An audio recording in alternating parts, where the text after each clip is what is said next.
How to fix YouTube videos buffering issue. Let's get started.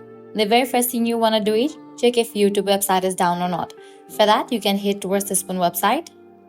Once you're in this website, it will clear up if YouTube website is down or not. If there is no issue, you can follow other solutions. Clear cache and cookies for the browser. For that, click on three dots. Now navigate to the option of delete browsing data.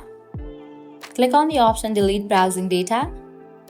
Now click on this drop down and select all time for the time range. Then check in for all these options, browsing history, cookies and data. Then click on the option of delete data. After you do that, reload this page.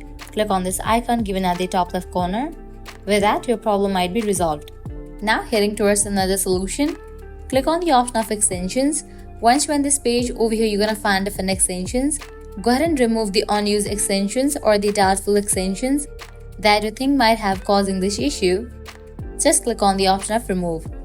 By applying these all solutions, your problem will be fixed. So this is how you can fix YouTube videos buffering issue. At the end, if you guys find this video helpful, don't forget to like, share and subscribe to our channel. Thanks for watching.